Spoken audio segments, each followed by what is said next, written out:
మన ప్రాంతం మన వార్తలు మీ లష్కర్ ఎస్సీబీ న్యూస్లో మరింత వేగవంతంగా ఏ రోజుకా రోజు వార్తా ప్రసారాలు. సికింద్రాబాద్, సనత్ నగర్, కంటోన్మెంట్ ప్రాంతాల్లో జరిగే వార్తలను ఎప్పటికప్పుడు వీక్షించండి. మీరు మా ఛానల్ సబ్స్క్రైబ్ చేసుకున్నారా? లేకపోతే ఇప్పుడే సబ్స్క్రైబ్ చేసుకోండి. లష్కర్ ఎస్సీబీ న్యూస్ తెలుగులో బ్రేకింగ్ న్యూస్ చూస్తున్నాం. ఎన్నడూ లేని విధంగా ఎంపీ ఎమ్మెల్యేలు బోర్డు సమావేశాన్ని బైకట్ చేశారు. వైరెడ్ బోర్డు సమావేశం మొదటి నుంచే వాదోపవాదాల మధ్య సాగింది. డీఓ తీరు సరిగ్గా లేదంటూ సీఓ అది పట్టించుకోకుండా సపోర్ట్ అందించారంటూ పలుమార్లు ఎంపీ ఈటల రాజేందర్ బ్రిగేడియర్ దృష్టికి తీసుకెళ్లారు. 11:10 ప్రారంభమైన సమావేశం కాస్త 50 నిమిషాల పాటు సాగగా ఎజెండాపై ముందుకు సాగక ముందే పలు విషయాలను ఎంపీ ఈటల రాజేందర్ బోర్డు అధ్యక్షుడు రాజు దృష్టికి తీసుకెళ్లారు. ప్రజాప్రతినిధులే కదా, ప్రజల్లో ఉండడు. ఇలా ఆఫీసర్ అంటాడు, వస్తాడు పోతాడు, కానీ ప్రజాప్రతినిధి అంటాడు కంటిన్యూ ఉంటాడు. ఇక్కడ మొదటిసారి నేను ఎమ్మెల్యే వచ్చినప్పుడే చెప్పాను, ఓటు హక్కు లేదనేసి ఉట్టి కూర్చోబెట్టడం కన్నా మమ్మల్ని రానియకుండా మీరు ఏం చేసుకోండి. ఇప్పుడు మమ్మల్ని తీసుకొచ్చి కూర్చోబెట్టి సంతకం చేసి మేము కూడా భాగస్వాములు అన్నట్టే కదా. ఆ పద్ధతి కరెక్ట్ కాదని చెప్పడం, మేము క్వశ్చన్ చేసి దాని గురించి వివరణ ఇవ్వాల్సిన అవసరం ఉంది. గతంలో కూడా ఉన్నవాళ్ళు ఎమ్మెల్యేలు ఎంపీలు కరెక్ట్గా చేసి ఉంటే ఈరోజు ఈ పరిస్థితులు ఉండకపోతుండే. ఇప్పుడైనా రానున్న రోజులు సిస్టమేటిక్ ఉండాలనే ప్రయత్నంలో భాగంగానే ఈరోజు బైకాట్ ఒక ఎఫర్ట్. సో దాంట్లో ఎమ్మెల్యే ఎంపీ గారు ఏదైతే సజెషన్స్ చేస్తారో అది బోర్డు డెఫినెట్గా వింటుంది. ఏదైతే మన లెవెల్లో డిసిషన్ తీసుకుని ఉంటుందో బోర్డు ఆ డిసిషన్ డెఫినెట్గా పాటిస్తుంది.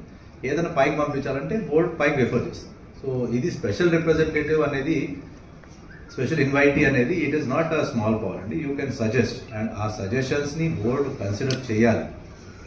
ఓటింగ్ హక్కు అనేది నేను చెప్పింది కాదు, అది బోర్డు యాక్ట్లో ఇచ్చింది. నేను సొంతంగా క్రియేట్ చేసి నేను చెప్పిన పవర్ కాదు. నేను జస్ట్ ప్రస్తుత సీఈఓ మధుకర్ నాయక్ బదిలీపై వెళ్తుండగా నూతన సీఈఓగా అరవింద్ కుమార్ కూడా సమావేశంకు హాజరయ్యారు.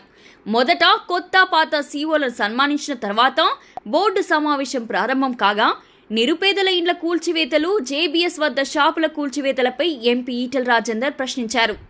తాను ఫోన్ చేసినా డీఓ దినేష్ రెడ్డి కనీసం లిఫ్ట్ చేయలేదంటూ, సీఓను అడిగితే తమ పరిధి కాదంటూ దాటవేశారంటూ, నిరుపేదల ఇండ్లపైన చూపెట్టే ప్రభావం దమ్ము బడాబాబులపై ఎందుకు చూపెట్టడం లేదంటూ నిలదీశారు.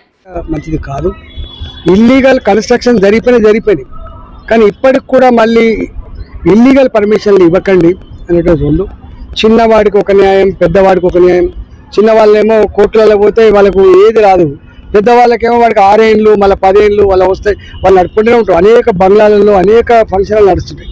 వాళ్ళ గురించి వాడు పట్టించుకోడు. కానీ ఈ గరీబోని మాత్రం నోరు లేనివాడు వాడు కాలంగా పడ్డా కూడా కనుకరించకుండా చేస్తూ ఉన్నారు. నేను చెప్పిన ఈ కంటోన్మెంట్ ఆఫీసర్లు అంటే, కంటోన్మెంట్ అధికారులు అంటే ఇది రాజ్యాంగానికి ఎబో ఉన్నోళ్ళు కాదు, ప్రజలకు విరుద్ధమైన కాదు, గుర్తుపెట్టుకోండి అని చెప్పిన బ్రిగేడియర్ సర్ది చెప్పగా అదే సమయంలో ఎమ్మెల్యే శ్రీ గణేష్ కూడా సమావేశానికి హాజరయ్యారు. అంతా ఎజెండాను ఆమోదించి తమకివ్వడం ఎందుకంటూ ప్రశ్నించారు. పలు అంశాలను తమకు తెలియకుండానే ఎజెండాలో పెట్టి తాము ఆమోదించామని చూపిస్తున్నారని, ఇది ఎలా సాధ్యమంటూ నిలదీశారు. ఈ తరుణంలో సీఈఓ మధుకర్ నాయక్ ఆమోదించే అధికారం వెరిడ్ బోర్డులో ఉన్న వారికి మాత్రమే ఉంటుందంటూ ఎంపీ ఎమ్మెల్యేలు అతిథులు అంటూ చెప్పడంతో మరింతగా వివాదం చెలరేగింది.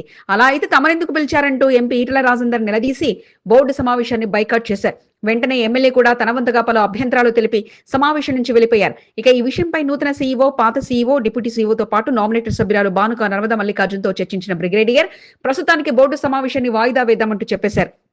అంతా సద్దుమణిగిన తర్వాత మరలా సమావేశాన్ని నిర్వహిద్దామంటూ స్పష్టం చేశారు. అధికారులకు కండ్లకు నెత్తికెక్కాయని, ఈ విషయంపై కేంద్ర రక్షణ శాఖకు ఫిర్యాదు చేస్తామంటూ ఈటల రాజేందర్ స్పష్టం చేశారు. ఒకటైతే ఇచ్చిన డబ్బులు వేరే రాసిండు, దాని మీద సిబిఐ కేసు అయింది. కడుపుమంటూ ఉన్నాడు పోతారు కదా, సిబిఐ కేసు పెట్టిందని చెప్పి ఎలకల బాధకి లేదా పెట్టుకున్నట్టుగా వీళ్ళు మొత్తం పర్మిషన్ ఇచ్చి పేదలు ఆపుతున్నారు. దీని మీద రాజ్నాథ్ సింగ్ కంటోన్మెంట్లో ఏమేమి జరుగుతూ ఉందో ఇవన్నిటి మీద కేంద్ర రక్షణ మంత్రి గారికి ఒక మంచి డీటెయిల్ రిపోర్ట్ ఇచ్చి ఇట్లాంటి అన్ని కూడా రాబోయే కాలం జరగకుండా చూడడానికి నా వంతు ప్రయత్నం చేస్తాను. ఎజెండాలో అంతా ఆమోదించిన తర్వాత తమను పిలవడం ఎందుకని, అది కూడా వారే చేసుకుంటే అయిపోతుంది కదా అంటూ ఎమ్మెల్యే శ్రీ గణేష్ తెలియజేయడంతో పాటు ఇది సరైన పద్ధతి కాదంటూ తెలియజేశారు. ఎజెండాను ముందుగా అందిస్తే చదువుకొని అభ్యంతరాలు చెప్పడానికి అవకాశం ఉంటుందని, అంతేకాని ఒక రోజు ముందిచ్చి చదువుకోమంటే ఎలా అంటూ తెలియజేస్తున్నాయి. తాము ఆమోదించామని మరలా తప్పుడు సంకేతాలను ప్రజలకు ఇస్తున్నారంటూ తెలియజేశారు. 5 రోజులు ఇప్పుడు 20 తారీఖు బోర్డు మీటింగ్ అనుకోండి, 15 తారీఖు లాస్ట్ ఎజెండా. మాకు 15 తారీఖు ఇస్తే మేము పూర్తిగా చదువుకొని 20 తారీఖు వచ్చి దాని మీద మాట్లాడగలుగుతాం. ఈ 5 రోజుల్లో కూడా ఈ 8 వార్డులలో అందరికీ సర్క్యులేట్ చేసి ఇలా ఎజెండాలకు వస్తుంది, మీ అభిప్రాయం లేదని తెలుసుకోవచ్చు. కోర్టు కేసులు ఉన్నాయి, కొందరు లేడీస్ కూడా కేసులు పెట్టారు, బాధపడుతున్నారు. వాళ్ళ ల్యాండ్లో కూడా పర్మిషన్లు ఇచ్చినారనేసి, కొన్ని గవర్నమెంట్ ల్యాండ్లు ఇచ్చినారనేసి, కొందరిది ఇప్పుడు గవర్నమెంట్ 2 విధంగా ల్యాండ్స్లో కూడా ఇస్తున్నారనేసి, ఇవన్నీ కంప్లైంట్స్ ఇస్తే ముందే తెలుసుకుంటే. ఇప్పుడు ఒకవేళ ఏం తెలియకుండా కూర్చొని వాళ్ళు ఇచ్చిన ఎజెండాని ఓకే అంటే ఆ సర్క్యులర్ ఎజెండా, ఆ ఎజెండా, ఈ కాపీ, ఈ సీరియల్ నెంబర్, ఐటమ్ నెంబర్ అని పెట్టుకుంటే రేపు పొద్దున MP, MLA member all signed, all supported for this agenda, resolution passed అని వాళ్ళు రాసుకుంటారు. అప్పుడు మాకు కూడా ఇప్పుడు ప్రజలు ఏమనుకుంటారు, బయట ఉన్న వాళ్ళు, ఇక్కడ లేని వాళ్ళు అంతా మేము ఉండి సపోర్ట్ చేసి సైన్ చేసినాం. మాకేం తెలుస్తుంది, మాకు డీటెయిల్స్ ఇస్తేనే తెలుస్తుంది కదా. తాను ఎవరిని అవమానించలేదని, రూల్స్ ప్రకారం ఉన్న విషయం చెప్పామని, వారిని అవమానించాలనేది తమ ఉద్దేశం కాదని, వారు ఆమోదించే అవకాశం లేదని, కేవలం వారి అభ్యంతరాలు చెప్పే అవకాశం ఉందని చెప్పామంటూ సిఓ మధుకర్ నాయక్ తెలియజేశారు. నేను అవమానించడం ఏం లేదండి, నేను యాక్ట్లో ఉన్నది నేను చెప్పాను. నేను సొంతగా చెప్పింది ఏమి లేదు.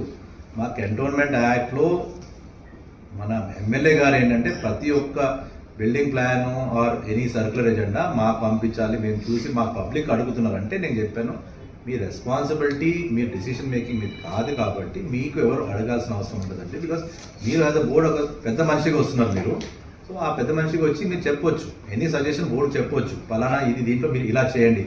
ఇప్పుడు నేను అదే సజెస్ట్ చేశాను, మన మినిస్ట్రీ ఆఫ్ డిఫెన్స్ ప్రతి బిల్డింగ్ ప్లాన్ 15 రోజుల్లో శాంక్షన్ అవ్వాలి అని చెప్పి మనకు ఒక డైరెక్షన్ ఉంది. 15 రోజుల్లో బిల్డింగ్ ప్లాన్ శాంక్షన్ చేయడము మొత్తం ఆఫీస్ రెస్పాన్సిబిలిటీ. ఆ రెస్పాన్సిబిలిటీని ప్రతి ఒక్కరు ఫిక్స్ చేశారు, ఇంజనీర్ నుండి అందరికీ. 15 రోజుల్లో మనం బిల్డింగ్ ప్లాన్ శాంక్షన్ కొన్ని కారణాలు కూడా అడుగుతారు, ఎందుకు శాంక్షన్ చేయలేదని. సో ఆ కారణాల వల్ల ఈ సర్క్యులర్ ఎజెండాస్ అవన్నీ పంపించడం ఉంటుంది. సో దాని మీద ఇట్లాంటి టైం లైన్స్ వాళ్ళకి 15 రోజులు చాలా తొందర చేస్తున్నాము అన్న ఫీలింగ్ ఉంది. 15 కాదు, దాన్ని 30 రోజుల్లో ఇంకొక పెంచాలంటే దాన్ని మనం మినిస్ట్రీని మళ్ళీ రిక్వెస్ట్ చేయాలి. అది ఎమ్మెల్యే గారన్నా ఎంపీ గారన్నా రిక్వెస్ట్ చేయాలి. ఇలా 15 రోజులు తొందరలో తప్పు శాంక్షన్ వెళ్ళిపోవచ్చు అన్న భయం వాళ్ళకు ఉంది కాబట్టి. సో మనం పబ్లిక్ మున్సిపల్ శాంక్షన్ ఇస్తున్నాము. మనకు హైకోర్టు చాలా ఆదేశాలు ఇచ్చాయి, that NOC not required from district administration office అని. అసలు ఈ కంటోన్మెంట్ బోర్డు సమావేశంలో ఏం జరిగింది, ఎందుకు ఇలా వాయిదా పడిందన్నది రాత్రి సమయంలో ఎస్సీబీ న్యూస్ తెలుగులో డైలీ బులెటిన్ లో మినిట్ టు మినిట్ లో చూద్దాం. మన వార్తలు మీ లష్కర్ ఎస్సీబీ న్యూస్ లో మరింత వేగవంతంగా ఏ రోజుకా రోజు వార్తా ప్రసారాలు. సికింద్రాబాద్, సనత్ నగర్, కంటోన్మెంట్ ప్రాంతాల్లో జరిగే వార్తలను ఎప్పటికప్పుడు వీక్షించండి. మీరు మా ఛానల్ సబ్స్క్రైబ్ చేసుకున్నారా? లేకపోతే ఇప్పుడే సబ్స్క్రైబ్ చేసుకోండి.